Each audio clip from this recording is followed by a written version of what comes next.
And again, that goes back to civilization, Western civilization. If they have different values and they don't value things the way we do, that's one thing.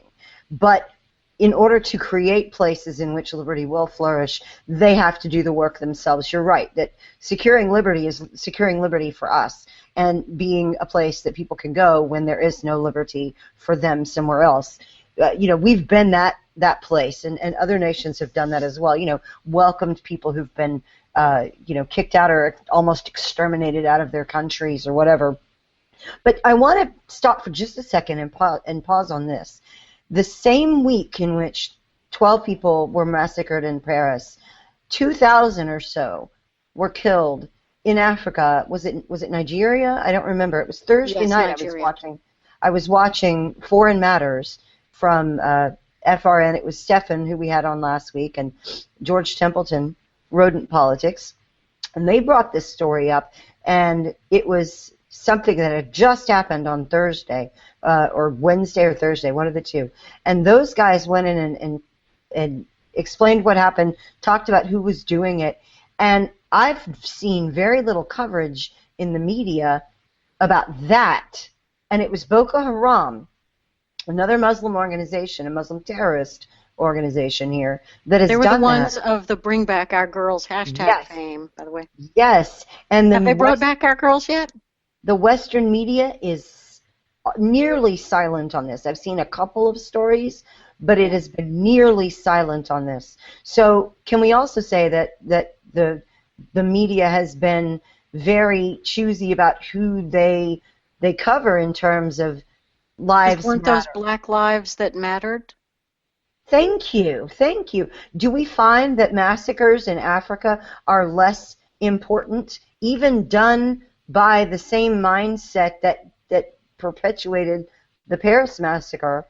Are they less important because they live in Africa? That's disgusting to me that that's the case, but that's what the media has been doing. They've been cherry picking. And it's Boko Haram, another radical Islamist organization looking to spread their version of Sharia law everywhere at the point of a gun and at the edge of a machete. And the 2,000 people that were killed were reportedly those who were unable to run away. So it was children, women, and old people that were massacred. And poor black women, children, and old people. The most helpless, which is what Western civilization has always tried to be about protecting. You don't see other civilizations that do that. And Nigeria is one of the most populated nations in Africa, and it is an oil-rich nation, and it's not something that has a lot of attention from us.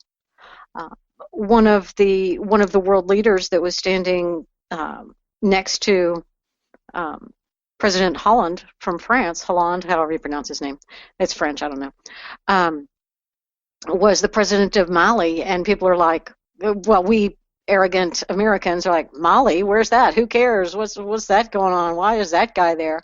Well, Mali is a nation in Africa that's been fighting a very desperate war against the Islamic radicals, and France has been doing a great deal to help them. I think maybe Mali is a former French protectorate or part of the French Empire or something, but France still feels very deeply an obligation to that nation and has been helping them quite a bit with money and soldiers and overflights and stuff like that, I think. So the battle is raging in Africa, all across the northern piece of Africa, Egypt west, and we have Egypt with President al-Sisi, who spoke some sense, and then we have Tunisia on the far western edge that has spoken some sense, and it's all the guys in the middle, which includes Libya, the basket case, that is currently Islamic hotbeds, along with the Middle East. I mean, there's a huge, huge amount of territory that the different groups of Islamic radicals are trying to form their caliphates, and Boko Haram is taking over an awful lot of land and killing a lot of people to form their caliphate, and ISIS, or I guess I'm calling them now Daesh or whatever it is. It's the name that they hate to be called by. So, Daesh. Daesh, something like that. Daesh.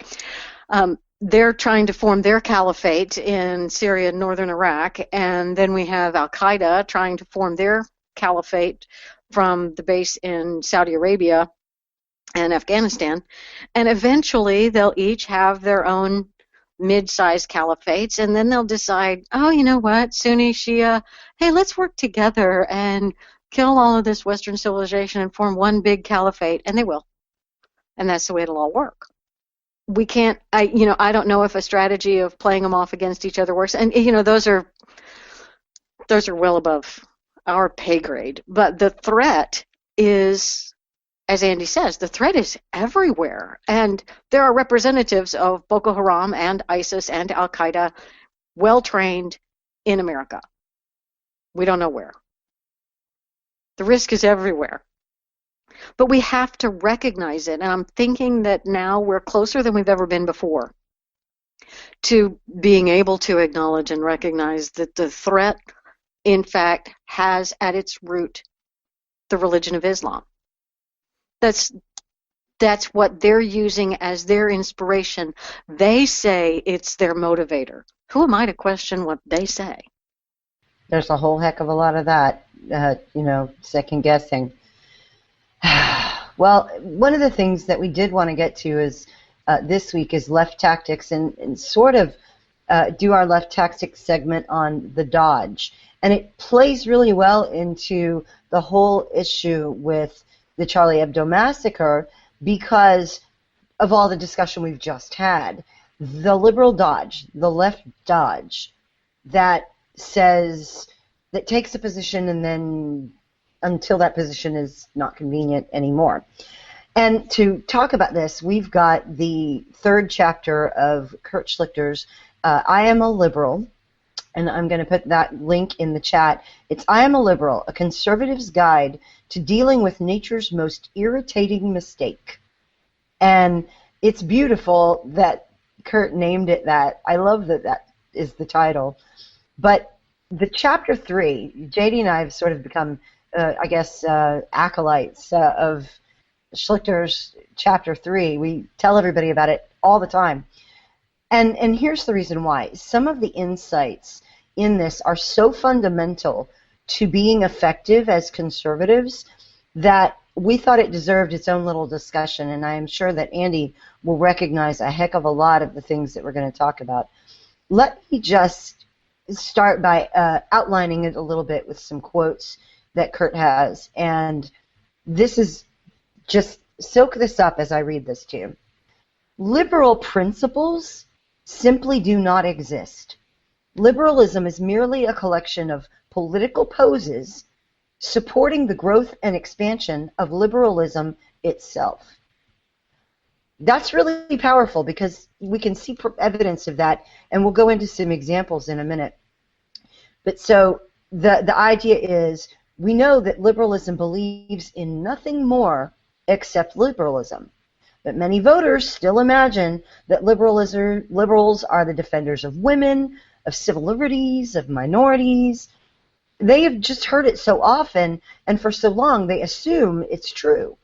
But what our job is to do is to show that that isn't true, to poke holes in that, and to let them reveal, as Andy often says, the elements of control and the bullying that goes on that leftism is really about.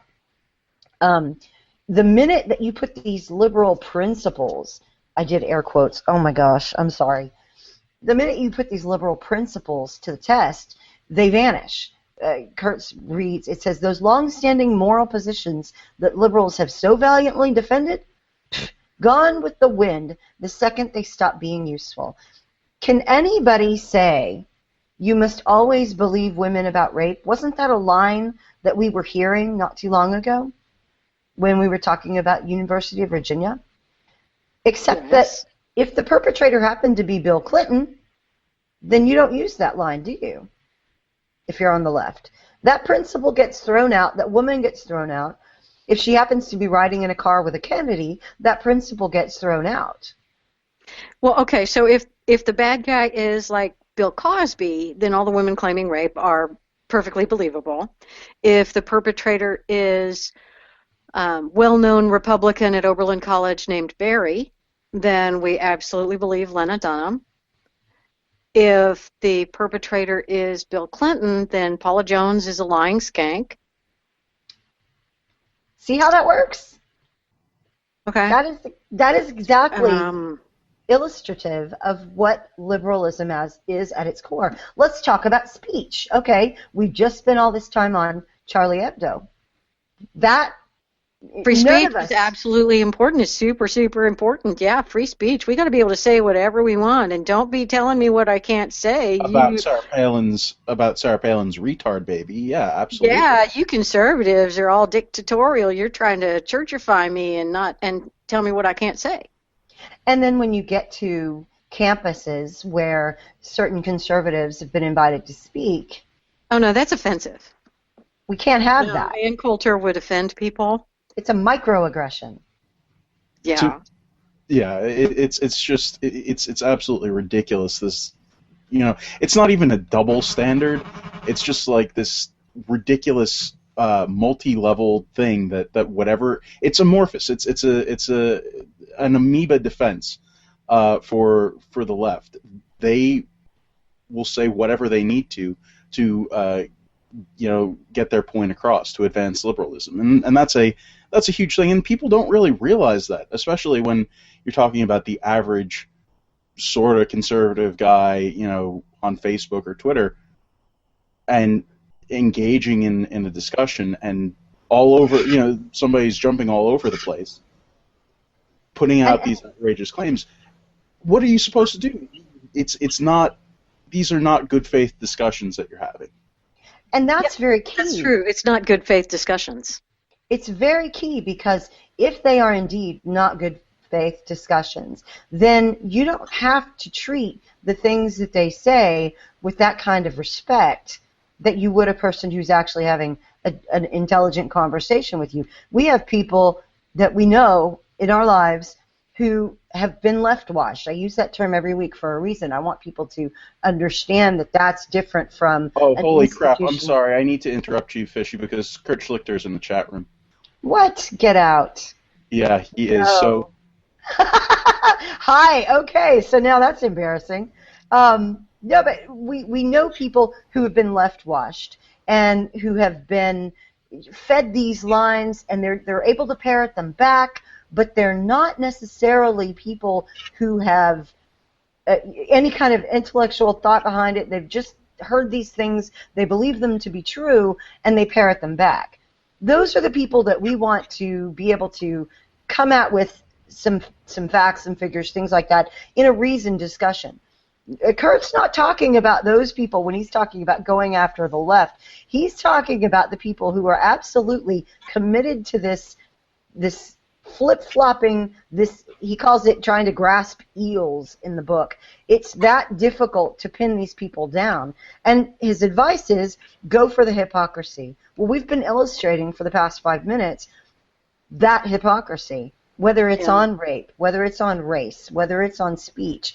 All of these things that the left claims that they value, the institutional left will set the tone. And once they get started and then on a particular trajectory, and that doesn't work for them anymore, if, oh no, somebody on the left has done something horrible that they've accused somebody on the right of doing, pop, that value is in the trash. And that we need to understand so deeply, because it changes the way we think about talking to other people. Well, the reason... Go ahead.